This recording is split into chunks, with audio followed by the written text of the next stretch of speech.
ಪ್ರೇಷಿತರ ಕಾರ್ಯಕಲಾಪಗಳಿಂದ ವಾಚನ. ಅಧ್ಯಾಯ 11, ವಚನಗಳು 19ರಿಂದ 26 ತನಕ. ಸ್ಟೇಫನನು ಕೊಲೆಯಾದ ಮೊದಲುಗೊಂಡು ಉಂಟಾದ ಹಿಂಸಾಚಾರದ ನಿಮಿತ್ತ ಭಕ್ತಾದಿಗಳು ಚೆದರಿ ಹೋದರು. ಅವರಲ್ಲಿ ಕೆಲವರು ಫೆನಿಷಿಯ ಮತ್ತು ಸೈಪ್ರಸ್ ಅಂತಿಯೋಕ್ಯದವರೆಗೂ ಹೋಗಿ ಶುಭ ಸಂದೇಶವನ್ನು ಸಾರಿದರು. ಆದರೆ ಇದನ್ನು ಸಾರಿದ್ದು ಯಹೂದ್ಯರಿಗೆ ಮಾತ್ರ. ಸೈಪ್ರಸ್ ಮತ್ತು ಸಿರೇನಿನ ಕೆಲವು ಭಕ್ತಾದರು ಅಂತಿಯೋಕ್ಯಕ್ಕೆ ಹೋಗಿ ಪ್ರಭು ಯೇಸುವಿನ ಶುಭ ಸಂದೇಶವನ್ನು ಗ್ರೀಕರಿಗೂ ಸಾರಿದರು. ಪ್ರಭುವಿನ ಶಕ್ತಿ ಅವರೊಡನೆ ಇತ್ತು. ಜನರು ಬಹುಸಂಖ್ಯೆಯಲ್ಲಿ ಪ್ರಭುವಿನಲ್ಲಿ ವಿಶ್ವಾಸವಿಟ್ಟು ಅವರ ಭಕ್ತರಾದರು. ಈ ಸಮಾಚಾರ ಜೆರುಸಲೇಮಿನ ಧರ್ಮಸಭೆಗೆ ತಲುಪಿತು. ಬಾರ್ನಬನನ್ನು ಅಂತಿಯೋಕ್ಯಕ್ಕೆ ಅವರು ಕಳಿಸಿದರು. ಬಾರ್ನಬನು ಅಲ್ಲಿಗೆ ಬಂದು ದೇವರ ಕೃಪಾ ಕಾರ್ಯವನ್ನು ಕಂಡು ಸಂತೋಷಪಟ್ಟನು. ಪ್ರಭುವಿಗೆ ದೃಢ ಮನಸ್ಸಿನಿಂದ ಪ್ರಾಮಾಣಿಕರಾಗಿರುವಂತೆ ಪ್ರೋತ್ಸಾಹಿಸಿದನು. ಬಾರ್ನಬನು ಸತ್ಪುರುಷನು, ಪವಿತ್ರಾತ್ಮ ಭರಿತನು ಹಾಗೂ ಅಗಾಧ ವಿಶ್ವಾಸವುಳ್ಳವನು. ಅನೇಕ ಜನರು ಪ್ರಭುವಿನ ಅನುಯಾಯಿಗಳಾಗಿದ್ದರು. ಅನಂತರ ಬಾರ್ನಬನು ಸೌಲನನ್ನು ಹುಡುಕಿಕೊಂಡು ತಾರ್ಸಕ್ಕೆ ಹೋದನು. ಅವನನ್ನು ಅಲ್ಲಿ ಕಂಡು ಅಂತಿಯೋಕ್ಯಕ್ಕೆ ಕರೆದುಕೊಂಡು ಬಂದನು.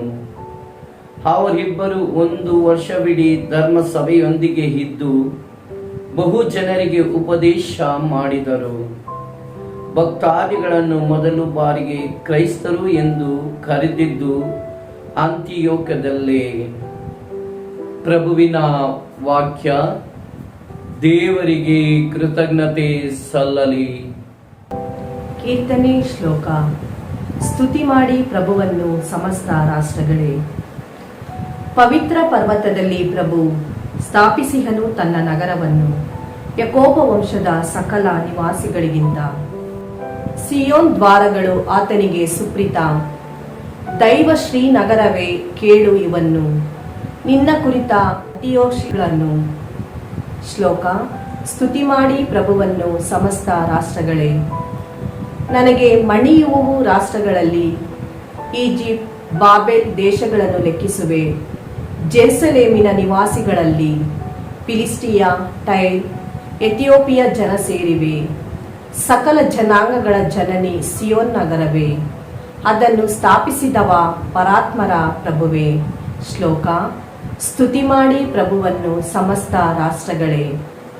ಪ್ರಭು ಪಟ್ಟಿ ಮಾಡುವಾಗ ಸಕಲ ಜಾತಿ ಜನಾಂಗಗಳನ್ನು ನಿನ್ನ ಜನಾಂಗವೆಂದೇ ಪರಿಗಣಿಸುವನು ಪ್ರತಿಯೊಂದನ್ನು. ಗಾಯಕ ನರ್ತಕರು ಹಾಡುವರಿ ಹಾಡ, ನಮ್ಮೆಲ್ಲರ ಜೀವ ದೊರೆತೆ ನೀನೇ ನೋಡ. ಶ್ಲೋಕ. ಸ್ತುತಿ ಮಾಡಿ ಪ್ರಭುವನ್ನು ಸಮಸ್ತ ರಾಷ್ಟ್ರಗಳೇ. ಘೋಷಣೆ. Hallelujah, hallelujah. ಯೇಸು ಹೀಗೆಂದರು, ನನ್ನ ಕುರಿಗಳಾದರೂ ನನ್ನ ಸ್ವರವನ್ನು ಗುರುತಿಸುತ್ತವೆ. ನಾನು ಅವನ್ನು ಬಲ್ಲೆನು, ಅವು ನನ್ನನ್ನು ಹಿಂಬಾಲಿಸುತ್ತವೆ. ಹಲ್ಲೇಲೂಯ.